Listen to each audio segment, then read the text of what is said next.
Twongeye kubaha ikaze abanywanyi bacu bakunze bahira muri kwikana mu mpalane z'isi. Ikaze mwana makuru atuye kwabwira makuru hariko aravuga ku isi muri kano kanya. Muri makuru yacu turabwira makuru y'intambara hiri kurahuza igihugu cy'Uburusiya n'igihugu ca Ukraine. Ndetse muri makuru turabwira makuru havuga ku mugabane wa Buraya. Muri makuru nyine turabwira amakuru y'imishamirano iri hagati y'igihugu ca Amerika n'igihugu c'Ubushinwa ndetse n'igihugu ca Taiwan. Ndetse muri makuru nyene turabwira makuru havuga ku mugabane wa Afrika. Hayose kaze ni bana makuru muri kano. Twongeye kubaha ikaze rero abanywanyi bacu bakunze bahire tubusabira sabone cyangwa subscribe abatarabikora kugira ngo ntimuze muracikwa n'amakuru n'ibiganiro bitoje neza bicakuri channel yacu. Kaze mwana amakuru yacu rero nkuko twari tubabwiye tugiye kuyahera ku ntambara hiri kuyahuza igihugu ca Ukraine n'igihugu c'Uburusiya. Tukaba turinje rero twarinje mu kwezi kugira gatandatu intambara ihuza igihugu ca Ukraine n'igihugu c'Uburusiya hitanguye intambara ikaba yatangwe nkuko mwese mubizi akuca Uburusiya bwise special operation maze abandi bavyita invasion canke ugushaka kunyaga igihugu ca Ukraine kw'igitugu c'Uburusiya. Intambara rero uno munsi yahigeze ikaba imaze konona byinshi cyane gose kuri umugabane w'isi dutuye ko ibihugu byose byo ku isi nta gihugu na kimwe kitagizwe ko ingaruka n'intambara hiri kurahuza igihugu ca Ukraine n'igihugu c'Uburusiya, aho uno munsi isi yose abatuye isi yose bazi ivyo ntambara hiri kurahuza igihugu ca Ukraine n'igihugu c'Uburusiya. Ico kimwe ariyo nkuru ya mbere uno munsi ku binyamakuru byose, ugiye ku binyamakuru byose byandika ku isi usanga iriko ivugwa kenshi cyane gose intambara hiriko ihuza igihugu ca Ukraine n'igihugu c'Uburusiya. Ati urero zifashe gute muri intambara iriko irahuza igihugu ca Ukraine n'igihugu c'Uburusiya? Intambara zibanda neza mu karere ka Donbas region, aho biboneka ko igisirikare ca President Vladimir Putin w'Uburusiya kimaze kugenzura akarere ka Donbas region muri rusangi, aho igisirikare c'Uburusiya kiriko kiragerageza kwambuka kano karere ka Donbas region, aho igisirikare c'Uburusiya kimenyesha ko ubu rero ngo ntabwo kigishaka kugumya kano karere gusa ka Donbas region, ngo ahubwo rero igisirikare c'Uburusiya kigomba kwigizayo igisirikare ca Ukraine ngo kubera ibigwanisho biheruka kuva mu gihugu ca Amerika ngo bino bigwanisho boneka ko bibangamiye cyane gose umutekano w'igihugu c'Uburusiya. Turabandanya n'amakuru tugiye kubabwira rero ibitero by'uno munsi uko byagenze. Uburusiya rero bwakomeje gukora ibitero mu karere ka Odessa ndetse bwongera gukora ibitero mu karere ka Nikolaev nkuko byamenyeshejwe n'umuvugizi w'igisirikare c'Uburusiya Igor, aho yamenyesheje ko ngo igisirikare c'Uburusiya cishe ngo nibura amasenari bo ku ruhande rwa Ukraine ngo bashika 250 ndetse yamenyesha ko ngo igisirikare kandi c'Uburusiya ngo caturiye amaraso rokete ashika ngo 33 y'igihugu ca Ukraine, ngo igihugu ca Ukraine cyaheruka guhabwa n'igisirikare ca Amerika ngo mu bwoko bwa Hamza rocket launcher. Abarengo bikaba bino bigwanisho ngo byaturiwe mu karere ka Kharkiv, ngo aho byari biri mu madepo. Igisirikare ca Ukraine kikaba cagize ibitero uno munsi, aho rero ngo bano masenari bapfuye muri kino gitero ngo bari bacungereye bino bigwanisho byari muri kano karere. Ibiro bikaba bihejeje kumenyeshwa n'umuvugizi w'ubushikiranganje bwo kwivuna basi igisirikare c'Uburusiya. Turabandanya n'ano makuru yacu. Tukiri muri kano karere nyene ka Ukraine rero hariko arabera imigwano ikomeye cyane gose. Igisirikare ca Ukraine naco kimenyesha ko ngo turiye amadepo ngo ashika ngo kuri abiri y'igisirikare c'Uburusiya. Igisirikare c'Uburusiya amadepo kaba cyayubatse mu karere ka Kherson, hasanzwe kano karere muri misi kagenzurwa n'igisirikare c'Uburusiya. Igisirikare c'Uburusiya ndetse ibitero gikora muri kano karere ka Odessa ndetse na Kharkiv ubu kiriko kirabikora gikoresheje ibirindiro biri muri kano karere ka Kherson. Rero abasirikare ba Ukraine bamenyesha ko ngo basambuye ibirindiro bibiri ndetse ngo baturira n'ibimodokari by'intambara by'igisirikare c'Uburusiya byari muri kano karere. Turabandanya n'aya makuru yacu.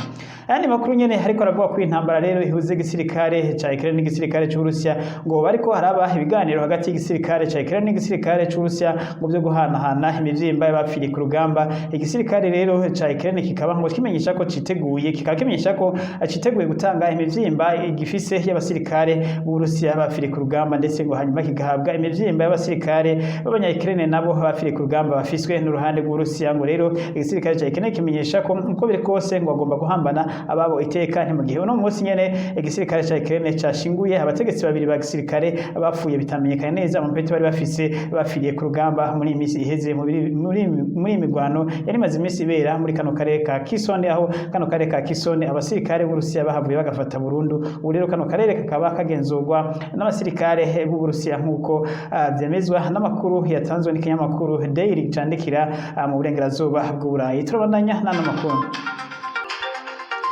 Tukiri hano nyene rero mu gihugu ca Ukraine imivyimba y'abasirikare baguye mu gitero giheruka kubaho. Kino gitero ndetse yaba Uburusiya canke Ukraine hatanumwe aremera ko ari we yagikoze. Kino gitero kikaba cahitanye abafungwa batari bake bapfiriye mu ibohero ryo mu karere ka Donetsk. Hari abafungwa bafatiwe muri ca gihandake ca Azovstal Nuclear Power Plant mu ntara ya Mariupol, aho igisirikare c'Uburusiya ariko kirafata intara. Rero bano bafungwa bari mu ibohero rya gisirikare cari aho igisirikare c'Uburusiya cari kibafungiye, bakaba baragizwe ku gitero muri indwi iheze rero, aho hapfuye abashika 15. Rero imivyimba no musi kaba yegeranijwe ndetse yeretswe ishamwe mpuzamakungu Croix Rouge, aho imivyimba rero n'ubundi yabandanije kuguma ari imfunga z'igihugu c'Uburusiya. Igihugu ca Ukraine rero kikaba kimenyesha ko gishaka ko cohabwa imivyimba kugira ngo kishingurane iteka, ndetse igihugu ca Ukraine kikaba gishaka kumenya ko neza abapfuye bari bo, kuko ngo Uburusiya bushobora kubandanya bwica abandi, na cyane ko Uburusiya bwamenyesheje ko bamwe muri bafatiwe muri kano karere ka Azovstal Nuclear Power Plant ko bazocirirwa urubanza nk'abateroriste. Ibi navyo rero igihugu ca Ukraine kikaba kivyamiriza, kivuga ngo bagomba gucirirwa urubanza nk'abafungwa b'intambara, ngo ahubwo kuko ngo ntabwo ari abateroriste, ahubwo bari abasirikare mu bundi b'igisirikare ca Ukraine. Igisirikare ca Ukraine kiba kimenyesha ko ivyo Uburusiya buriko burakora biteye kubiri n'amategeko mpuzamakungu agenga imfungwa z'intambara, ngo nta rubanza rundi bashobora gucirirwa, ngo batari gucirirwaho urubanza nk'imfungwa z'intambara, nk'uko Ukraine nayo iriko irabigira ku bafungwa b'intambara b'Abarusiya bafashwe ku rugamba. Ngo rero ngo n'Uburusiya nabwo bugomba kubacira imanza bwisunze amategeko mpuzamakungu yose agenga imfungwa z'intambara. Turabandanya hano makuru.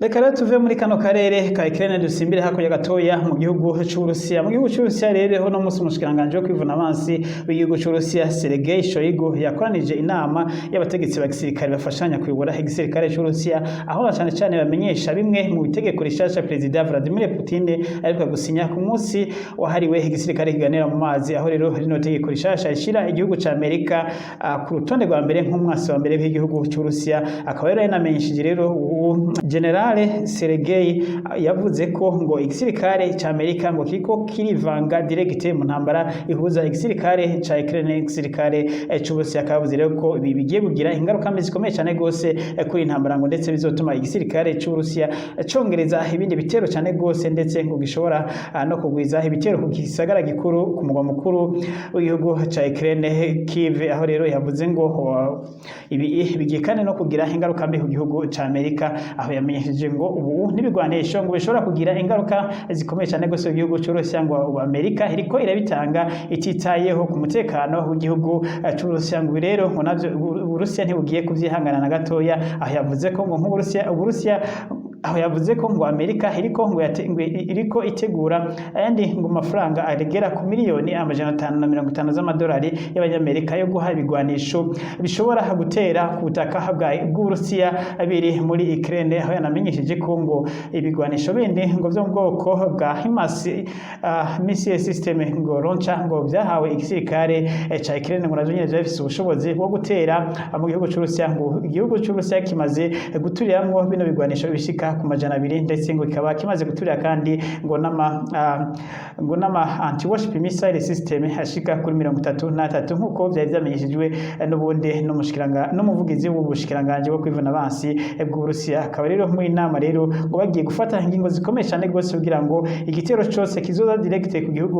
c'Uburusiya kivuye muri Amerika ngo azohita bishura direct, ngo batazokwihanganira ko igihugu ca Amerika ngo kivyora ubusugire bw'igihugu c'Ubushinwa. Ibi rero bikaba hari byo vyadomiye mu inama yagiranye n'abandi bategetsi bafashanya kuyobora igisirikare c'Uburusiya. Turabandanya hano makuru yacu.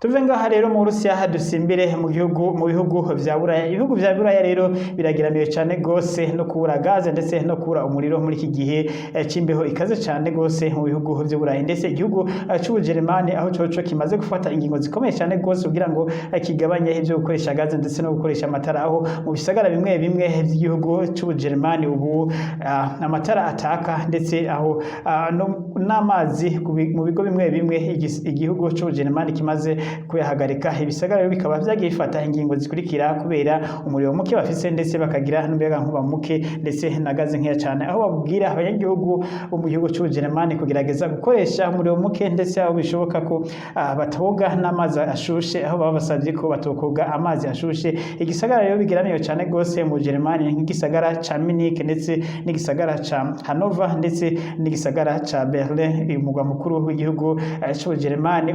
Umukansela rero w'Ubujeremani kansera ho Ubujeremani akaba yamenyesheje ko ngo Uburusiya ivyo buriko buritwaza kugira ngo ntibuhe umuriro na gaze igihugu c'Ubujeremani ko atari vyo, kuko igihugu c'Uburusiya cari camenyesheje ko amatiyo yavuye mu gihugu ca Canada yaragiye gusubirwamo ngo yaheze mu gihugu c'Ubujeremani. Igihugu c'Ubujeremani rero kikaba kimenyesha ko aya matiyo casavye Uburusiya ko ubwo yatora bakaja kuyakoresha, ariko igihugu c'Uburusiya kikaba kitaratora ano matiyo. Uyu munsi rero akaba uyu kansera Ubujeremani Olafet Scholz akaba yishikiye ndetse ahari buno bubiko, aho ari buno bubiko bw'ano matiyo, aho yavuze ko amatiyo akora neza cyane. Rero ngo igihugu c'Uburusiya kiriko kiragira ikibazo ca gaze, ikigwanisha gikomeye cyane, ngo rero ngo bitari bikwiye igihugu c'Uburusiya kiriko kidashaka kubahiriza amasezerano cyasinyaniye n'ibihugu by'Uburayi byo yo gutanga gaze ndetse n'ibitoro ku mwanya ubereye. Ngo nta kibazo na kimwe hano matiyo ari afise, ngo Uburusiya ngo nuko gusa bwase kuyatora. Ibi yabikoze uno munsi aho yishikiye ahari no matiyo ubwiwe kugira ngo amenyeshe amakungu ndetse n'Uburayi muri rusange ko ikibazo Uburusiya buvuga ataki hari na gatoya namba, ahubwo Uburusiya buriko buritoza utunyane kugira bwanke gutanga ino gaze n'umuriro ndetse n'ibitoro mu bihugu vya Buraya. Aho yanamenyesheje ko ngo hamwe Uburusiya bwobandanya bwica amatwi bukanka gukora ivyo bubwizwa gukora kuri kontra basinyaniye n'ibihugu by'Uburayi, ngo Uburayi buzokwitura amasentare mpuzamakungu kuko Uburusiya bwagomba gutanga gaze ndetse n'ibitoro nk'uko bibereye mu gihe ngo amasezerano hatari bwahagarare. Ngo Uburusiya rero bufise obligatoire yo gutanga bino bitoro n'ano magaze. Ibi vyamenyesheje uyu mukansera w'Ubujeremani Olafet Scholz aho yarishikiye ahari ano matiyo. Turabandanya n'ano makuru yacu. Reka muri aya makuru yacu rero dusubire kandi gatoya mu gihugu c'Uburusiya. Mu gihugu c'Uburusiya uno munsi rero habonetse umuriro mwinshi cyane gose wadutse mu kigo gisanzwe kidandaza gikora udandazwa online. Kino kigo rero idepo yayo nkuru iri inyuma gatoya y'igisagara ca Moscow ikaba yahiye, ikaba yadutse nk'umuriro ukomeye cyane gose, aho habaye ibiturika bikomeye cyane. Kino kidepo rero cari kidepo kinini cyane gose cyarimo amatoni n'amatoni y'ibidandazwa. Ntawuzi rero icatumye umuriro waduka muri no depo. Iyi depo rero yari sosiyete yitwa Azone yo mu Burusiya. Iyi sosiyete akaba ari ya mbere nini cyane gose mu gihugu c'Uburusiya idandaza ibidandazwa online. Iyi sosiyete rero ikaba n'ubu imenyesha ko yahombye ibidandazwa byinshi cyane gose bya no depo, ndetse ikaba bitaramenyekana icatumye uno muriro waduka. Abakozi bino sosiyete hitwa Azone bashika 11 bakaba bakomeretse cyane gose igihe uno muriro waduka muri buno bubiko. Indege za gisirikare z'Uburusiya ziko ziragerageza kuzimya, ariko n'ubu rero biboneka ko hakiri imyotsi cyane gose mu kirere, ndetse akaba n'amatohoza yaciye atangura kugira ngo hamenyekane icateye uno muriro wadutse muri kino kigo. Ariko ibimaze kumenyekana nuko kino kigo rero cari gifise ibidandazwa by'ubwoko bwose, harimo n'ibidandazwa by'ubwoko bwa electronique. Bivuga ko rero vyoba hari byo vyaturitse maze bica bitera uno muriro, ko yoba ari amatara yaturitse, amatara yoba hari nk'iki fizible c'amatara co muri buno bubiko hiye, maze rero umuriro ugaca waduka. Ariko rero abandi bavuga ko ngo coba ari ikindi kintu c'ikigwanishwa coba carashizwe muri no depo, maze rero kiraturika gihita cadukana uno muriro, kuko caturitse nk'ikibombe gitewe muri no depo. Ariko rero ubutegetsi bw'Uburusiya n'ubu ntiburamenyesha icabaye, no rero barashagerageza kuzimya. Bibutse ko abakomerekeye hari abantu 11 ariko atanumwe yahasize ubuzima. Turabandanya n'ano makuru yacu.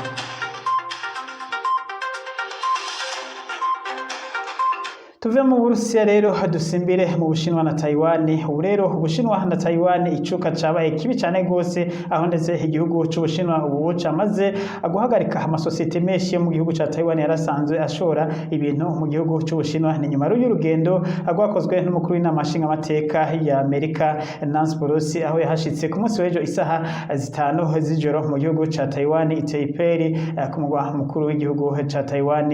Iki gihugu rero kikaba cari gisa gisanzwe gifitaniye n'ubundi imigenderanire mibi n'igihugu c'Ubushinwa, aho igihugu c'Ubushinwa caguma gisaba kino gihugu kuvavanura n'igihugu ca Amerika, ariko rero kino gihugu kikabona ko umutekano wacu ukingiwe mu gihe coba gifitaniye ubucuti bukomeye cyane rwose n'igihugu ca Amerika. Nuno rugendo rero rwa Nancy Pelosi umukuru w'inama nshingamateka ya Amerika, abategetsi benshi b'isi bakaba bagwiyamirije aho bavuga ko ari agasotoro kadasanzwe igihugu ca Amerika casotoye igihugu c'Ubushinwa. Abategetsi biyamirije runo rugendo ndetse ibihugu muri rusange byamirije runo rugendo ni nk'ibihugu Ubushinwa ndetse na Pakistan na Iran ndetse na Syria na Korea ya ruguru. Ibihugu byose bikaba vyamirije kino gihugu runo rugendo rw'umukuru w'inama nshingamateka y'igihugu ca Amerika, ariko n'abategetsi bamwe b'igihugu ca Amerika bakaba biyamirije runo rugendo, bavuga ko runo rugendo gusa rw'agasotorano ku gihugu c'Ubushinwa atakindi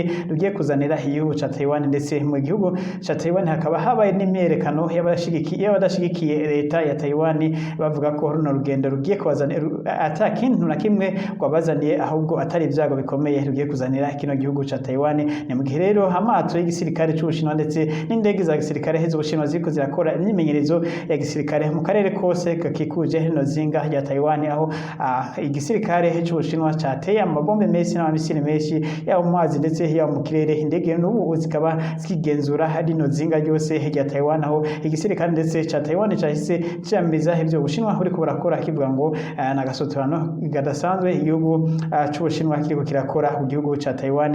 Igihugu ca Taiwan aho kivuga ngo kuba Nancy Pelosi yagendeye kino gihugu ca Taiwan, ngo ntango igihugu ca Taiwan gifise uburenganzira bwo kwakira umushitsi wari wose gishatse. Ngo rero igihugu c'Ubushinwa ngo ntabwo kigomba kuvyitaho ivy'abagendera igihugu ca Taiwan. Igihugu rero c'Ubushinwa kikaba camenyesheje ko imigenderanire yari isanzwe iri hagati y'igihugu ca Amerika n'igihugu c'Ubushinwa ko igiye gutosekana, ndetse igihugu c'Ubushinwa kikaba cahize gihamagaza ambasaderi w'Ubushinwa asanzwe hari Beijing, aho camwajije ivy'agasotorano igihugu c'Ubushinwa kiko kirakorerwa n'igihugu ca Amerika. Abategetsi rero ariko ba Amerika bakaba bahise bavuga ko ibi hataho bihuriye no gusotora igihugu c'Ubushinwa, ngo kuba umukuru w'inama nshingamateka yagendeye igihugu ca Taiwan ngo nta na kimwe bayibonamwo, kuko Amerika ntabwo ishigikira igihugu ca Taiwan nk'igihugu cigenga, ndetse ngo ntabwo Amerika yisuka mu by'ubutegetsi bw'Ubushinwa, aho bavuga ko igihugu c'Ubushinwa kikaba cagiriza Amerika ko yavyoye amasezerano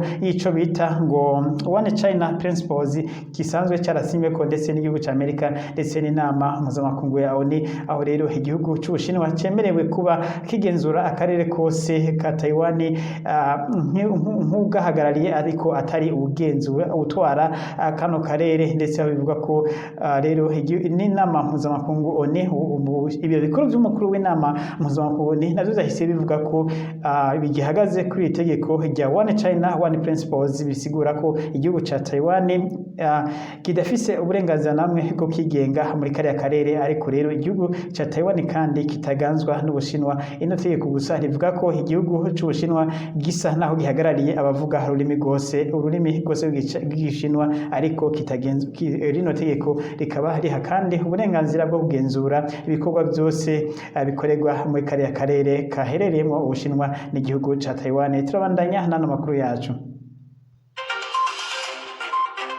Nyuma rero yaho nyene Nancy Pelosi yaviriye muri kino gihugu yarahamaze umunsi umwe gusa, ibihugu byinshi bikaba byakomeje kugira amakomantere atandukanye, aho benshi bavuga ko runo rugendo rutarukenewe, ariko abandi nabo bakavuga ko rwari rukenewe, ngo na cyane ko akubwiwe Nancy Pelosi ngo kwari kwerekana ko igihugu ca Amerika kidatinya iterabwoba, ngo kuko byasa naho igihugu c'Ubushinwa ashaka kiragira iterabwoba ku gihugu ca Amerika, kubuza ko uyu mutegetsi ngo yoza muri kino gihugu, ndetse ngo byaciye banka obligatoire ko Nancy Pelosi yashika muri kino gihugu. Inyuma yaho bimenyesheje ko Nancy Pelosi yazoza muri kino gihugu maze Ubushinwa bugahita buvyamiriza, abandi nabo bakabona ko n'urugendo n'ubundi rutarukenewe, ngo atarukuzanira ibyago igihugu ca Taiwan, ngo atanyungu nimwe by'ukuri ngo runo rugendo rwazaniye igihugu ca Taiwan, na cyane ko atakintu kimwe bisa naho Nancy Pelosi yemereye gikomeye igihugu ca Taiwan, atarukwemera kuguza inama nshingamateka ya Taiwan igiye gukorana hafi n'inama nshingamateka y'igihugu ca Amerika ngo nta kindi gikomeye rero yoba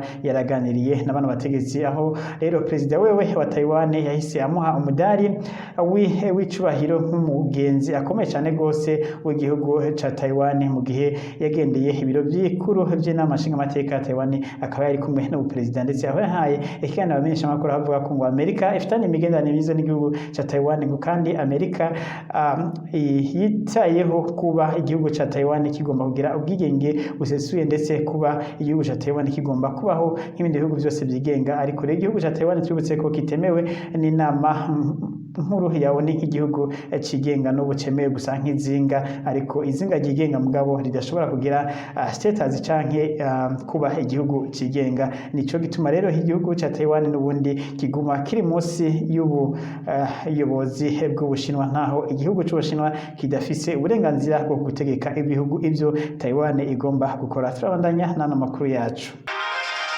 Mu gihe rero nyene icuka ari kibi muri kano karere ka Pacifique, igisirikare c'Ubushinwa kiriko kirabandanya imyimenyerezo ikomeye cyane izungurutse kino zinga rya Taiwan. Umuperezida w'Ubushinwa Xi Jinping nawe nyene yagize icyo avuga kuri ibi imishamirano iri hagati yiwe n'igihugu ca Amerika, aho yamenyesheje ngo ivyo Amerika iriko irakora mu gihugu c'Ubushinwa kibihanze amaso. Abicishije ku rubuga rwiwe rwa Twitter yamenyesheje ngo amaso yacu haruguruye, ngo kandi ivyo Amerika iriko irakora turiko tubirabisha amaso. Imyimenyerezo ya gisirikare ikomeye cyane gose iri kwirabandanya. Amerika nayo rero yacimenyesha ko igiye kugira imyimenyerezo ya gisirikare kandi muri kano gace, aho boneka rero ku mishamirano n'ubundi ikomeye cyane gose. Igisirikare ca Amerika kiza cyatangaje ko gigiye kurungika abasirikare hafi 5,000 bazoza muri kano karere kugira imyimenyerezo, ndetse kikaba cyamaze kumenyesha inshuti zabo z'abasirikare, aho rero n'igisirikare ca Philippines ndetse n'igisirikare c'Ubuyapani n'igisirikare ca Korea ya ruguru nako ca Korea y'epfo muradutunga ko bagiye kugira imyimenyerezo muri kino kigwa nyene ca Pacifique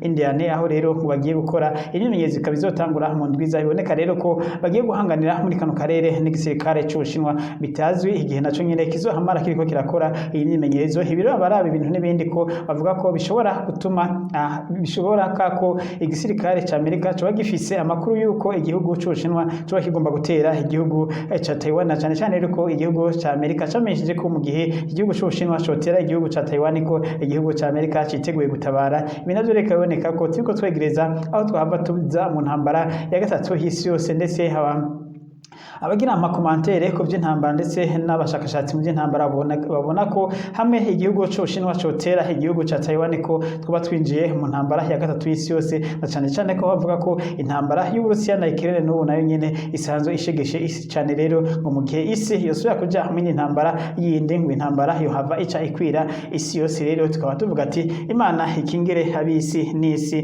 kugira ngo nituje muri intambara ya gatatu y'isi yose. Turabandanya n'amakuru yacu inkuru, ariko tuzoyigaruka ko idonido aho tuzokora documentaire y'ibiriko biraba muri kariya karere ka Pacifique ya Asia. Amakuru yacu rero reka cyabananize ku mugabane wa Afrika. Igihugu ca Nigeria kimenyesha ko ngo kubgaco ngo nakaryo kiza cyane gose ngo muri kino gihe ngo hari imijyano hagati y'igihugu ca Burusiya n'ibihugu by'Uburayi. Igihugu ca Nigeria rero kikaba cyamenyesheje ko gigiye gutangura kubaka imiringoti ya gaze izoshika mu Burayi. Ngo imiringoti rero ikaba yofasha igihugu ca Nigeria kugurisha gaze yaco gisanzwe gifise ari nyinshi. Tubutse ko igihugu ca Nigeria arico gifise gaze nyinshi cyane gose ku mugabane wa Afrika. Igihugu rero ca Nigeria kikaba catangwe kubaka amatiyo ya gaze. Amatiyo ya mbere ya gaze akaba azogenda ashike mu gihugu ca Algeria, maze ayandi nayo agende mu gihugu ca Morocco. Aho hose rero kizoba igihugu ca Nigeria kiriko kirashaka kugurisha ino gaze mu bihugu vy'Uburayi. Rero mu bazoyishaka igice kimwe c'Uburayi kikaba gishobora kuzoca gifatira gaze muri kino gihugu ca Morocco, ikindi igice ca kabiri cy'ibihugu vya Buraya ngo cofatira gaze mu gihugu ca Algeria. Ibi byose rero igihugu ca Nigeria kikaba kivuga ngo nakaryo kiza cyane gose mu gihe Urusiya butariko buragurisha gaze ku bihugu by'Uburayi, ngo igihugu ca Nigeria gishobora kuharonkera hakoyoko. Ngo gusa ngo ikikenewe ngo nuko igihugu ca Nigeria coronka abantu bafise imitahe myinshi batanga imitahe yabo kugira ngo hubakwe ano matiyo, na cyane cyane ku kubaka ano matiyo bizimvye cyane gose, ndetse akaba banasabye n'ibihugu vya Buraya bikeneye hino gaze ko vyotanga amafaranga, maze Nigeria ikubaka hano matiyo ashika muri ivyo bihugu, maze navyo bikafatiraho bikaronka gaze ivuye mu gihugu ca Nigeria. Ariko tubutse rero ko ibihugu by'Uburayi bisa byarubatse amadepo asanzwe yashikiramo gaze y'Uburusiya. Igaze ya Nigeria ntabwo yari co kimwe ni gaze y'Uburusiya, no kuvuga ko amadepo y'ibihugu bya Buraya kugira ngo yakire gaze y'igihugu ca Nigeria hazorinda gusanurwa. Ibintu navyo ntawe uzi ko bizokwihuta, bishobora gufata igihe kirekire, ndetse nta n'amasezerano igihugu ca Nigeria kiragirana n'ivyo bihugu vya Buraya, mu gihe ibihugu vya Buraya biriko biragerageza navyo nyene guheba kugura gaze y'igihugu c'Uburusiya. Aha rero duciye turangiriza ano makuru, tubutsa kugira sabone canke subscribe abakurikiranye mwese. Imana ibahe umugisha mushikare kugubwa neza mu vyanyu no mu banyu naho utaha.